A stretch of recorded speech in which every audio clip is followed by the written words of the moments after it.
তা এটা হচ্ছে ভাই আমাদের ব্যাটারি রিজেনারেশন মেশিন। হ্যাঁ, এটা আমরা বলি 5টা চ্যানেল। যে দেখেন প্রত্যেকটা ব্যাটারির জন্য পার্টিশন করা আছে, মানে পার্টিশন দেওয়া আছে, যে একটা দুইটা তিনটা চারটা পাঁচটা। তো এক এক ব্যাটারির জন্য এক একটা চ্যানেল। তো আমাদের এই ছোট যে মিটারটা দেখছেন এটা হচ্ছে ডিসচার্জের জন্য, আর এটা হচ্ছে আমাদের মূলত প্রত্যেকটা যাতে কন্ট্রোল করতে পারে চার্জিং ম্যানেজমেন্ট, তারপর হচ্ছে পালস ম্যানেজমেন্ট, ডিসচার্জ ম্যানেজমেন্ট, তা ফুল কাট ম্যানেজমেন্ট, এটা আমরা করে থাকি। আর ভিতরে অনেক তো পার্টস আছেই। তো যখন আমরা এই বাটনটা আসলে অন করব, দেখেন এখানে আমাদের ভোল্টেজটা দেখাবে, যে আমরা এই যে এই মিটারটা, ছোট মিটারটা দেখেন যে কত এম্পিয়ার কত ভোল্ট এখানে ডিসচার্জ করতেছে। যে অন করলাম এই সুইচটার মাধ্যমে, দেখেন আমার এখানে কত এম্পিয়ার, 21 এম্পিয়ার, 11.3 ভোল্ট আছে বর্তমানে। বুঝে গেল? তখন আমরা এটা অফ করে দিব। দেখেন পিছে কিন্তু একটা ফ্যান দেখতে পাচ্ছেন, দেখেন একটু শব্দটা দেখান। এটা হচ্ছে ডিসচার্জের ফ্যান। হ্যাঁ, যখন এই ডিসচার্জের ফ্যানটা রান হবে তখন ভাববো আমাদের এটা ডিসচার্জ অন হয়েছে। যখন ডিসচার্জ টোটালি এটা বন্ধ হয়ে যাবে তখন এই ডিসপ্লেটা কিন্তু আর অন থাকবে না। এই ডিসপ্লেটা শুধু মূলত ডিসচার্জের জন্য। যখন এটা মূলত সম্পূর্ণ ডিসচার্জ অটোমেটিক বন্ধ হয়ে যাবে তখন দেখবেন এই মিটারটা জ্বলবে না, পিছের ফ্যানটাও চলবে না। তো ধরলাম আমি এটা অফ করে দিলাম, অফ হয়ে গেছে টোটালি। আর আমাদের এই যে লাল যে বাটনটা দেখছেন পাওয়ার বাটন, এটা হচ্ছে আমাদের চার্জ আর পালস দেওয়ার জন্য। যে আসলে আমাদের ব্যাটারি যে ডিসচার্জ করা আছে অথবা ব্যাটারি ফুল চার্জ করা আছে, আমি কখন এটাকে পালস দিব আর কখন আমি এটাকে চার্জ করব। তো এই মেনু বাটন আপনারা সিলেক্ট করতে পারবেন একদম ইজিলি, যে আমরা ব্যাটারি চার্জের শেষে কি পালস দিব, নাকি ব্যাটারি মাঝপথ চার্জ দিব, নাকি একদম ফুল চার্জ করার পরে আমি এটাকে পালস দিব। এটার মধ্যে আপনারা ভোল্টেজ সিলেক্ট করতে পারবেন। এটা হচ্ছে আমাদের চার্জ এবং পালস কি অন অফ সুইচ। এটা হচ্ছে আমাদের ডিসচার্জ সুইচ। তো আমার এই মেশিনটা আসলে মূলত আপনারা কোন কোন ব্যাটারি রিপেয়ার করতে পারবেন, যেহেতু আমি বলছি যে ব্যাটারি রিজেনারেশন মেশিন মানে ব্যাটারি রিপেয়ার মেশিন। তো যেগুলি হালকা অথবা মাঝারি সালভেশন, যেমন আপনার ব্যাটারি ধরেন হালকা অথবা মাঝারি সালভেশন পড়ছে, আপনি বুঝতে পারছেন কিছু সিমটম আছে যে হালকা আর মাঝারি কোনটা। তো যারা আমার স্টুডেন্ট তাদেরকে আমি বলে থাকি যে হালকা মাঝারি কোনটা সালভেশন পড়ছে। ধরেন 1 বছরের ব্যাটারি, তো এটার মধ্যে কোনো সেল বয়েল নাই, তারপর হচ্ছে এটা আপনাকে লোডে দেয় না, মাইলেজ ঠিক মতো দেয় না, ব্যাকআপ দেয় না, হোক পাউডার ব্যাটারি, হোক পানি ব্যাটারি, হোক আইপিএস ব্যাটারি, যে কোনো লিড অ্যাসিড ব্যাটারি এই মেশিনটা দিয়ে আপনারা খুব অনায়াসে 100% ভাবে রিপেয়ার করতে পারবেন। কারণ এটা আমি মূলত বানাইছি রিপেয়ার করার জন্যই। একদম, হ্যাঁ, একদম ম্যানুয়ালি কাজ ছাড়া, যে আপনার কোনো প্লেট পাল্টানো লাগবে না, তারপরে কোনো খোলাও লাগবে না। যদি প্লেট ভাঙ্গা থাকে অথবা মনে করেন যে প্লেট কি যেন ডিসকানেক্ট থাকে, জিরো থাকে, এই মেশিন কিন্তু পারবে না, কখনই পারবে না। তার কারণ এটা কিন্তু আপনার ডিসকানেক্ট ধরতে পারে।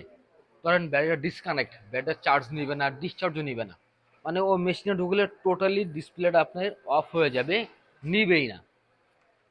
তো অনেকে মনে করেন যে ভাই এই ব্যাটারিতে যদি আমি রিপেয়ার করি প্লেট যদি ভাঙ্গাও থাকে, এটা কিন্তু পারবে না ভাই। আমি বলে দিই যদি বিশ্বের কোথাও কেউ পারবে না।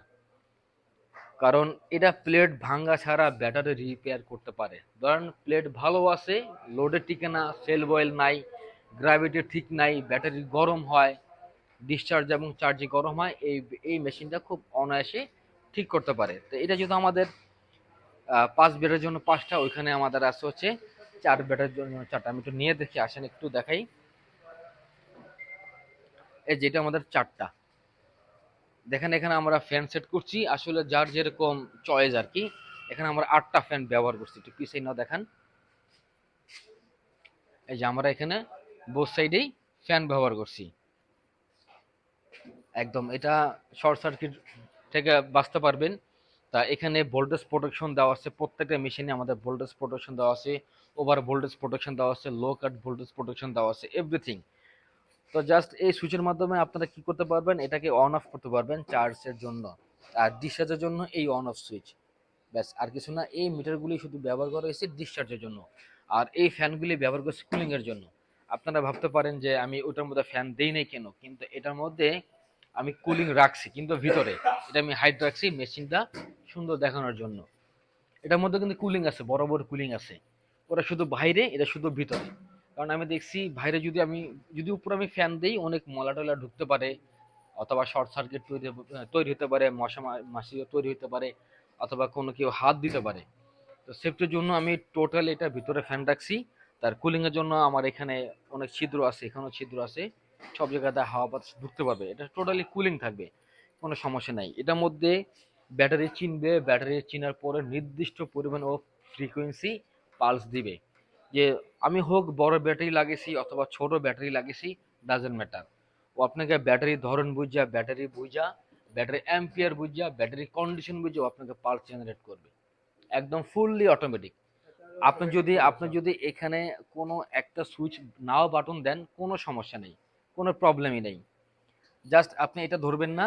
যদি ইন কেস আপনার জানার প্রয়োজন থাকে যে আমি কত ভোল্টে গিয়ে পালস দিব, তখন আমি আপনাকে বলে দিব যে আপনি কত ভোল্টেজে এটাকে পালস জেনারেট করবেন। নর্মালি আমি কিন্তু অ্যাজ ইউজুয়াল যা থাকে আমি কিন্তু নর্মাল এটাকে সেট করে দিছি যে এটা নির্দিষ্ট ভোল্টেজে গিয়ে পালস পালস মারবে। আর যখনই পালস মারবে দেখবেন যে শব্দ পাবেন, tick tick tick tick tick tick শব্দ হবে। কিন্তু যখন আমি এটাকে অন করছি, অন করার পরে আমার যখন এটা চার্জ পালস শুরু হয়েছে, তখন আমি কিন্তু এইটা অন করতে পারবো না। ধরলাম আমি এটা অন করলাম, চার্জ পালস একসাথে কিন্তু আমি এটা ডিসচার্জ করতে পারবো না। আর মেশিনের ক্ষতি, আমার ব্যাটারিও ক্ষতি, মনে রাখবেন। তো এটাকে বন্ধ করে তারপর এটা অন অফ করবেন। এটা টোটালি একদম 100%, মানে কি বলবো, ওয়ার্ক করে, কোনো সমস্যাই নেই। এটাকে খুব ভালো সিস্টেম ব্যবহার করেছে, শর্ট সার্কিটও প্রোটেকশন করা হয়েছে। আর যাদের প্রয়োজন ভাই যে 5টা 4টা 2টা, আমরা 3 কোয়ালিটির বানাই, 2টা 4টা 5টা, এর নিচে আর উপরে আমরা বানাই না, কারণ মেশিনটা খুব বড় হয়ে যায়, ভারী হয়ে যায় আর কি। এটা ফুললি অটোমেটিক। আপনি যদি 1 মাস 15 দিন 7 দিন যদি ব্যাটারি কানেক্ট করার পরে রাইখাও দেন, তাও কোনো প্রবলেম নেই, অটোমেটিক বন্ধ হয়ে যাবে। যদি ডিসচার্জও করেন তাও অটোমেটিক বন্ধ হয়ে যাবে। তো যাদের প্রয়োজন হোয়াটসঅ্যাপে নক দিবেন অথবা কল দিবেন, আমি আরো বিস্তারিত বলে দিব।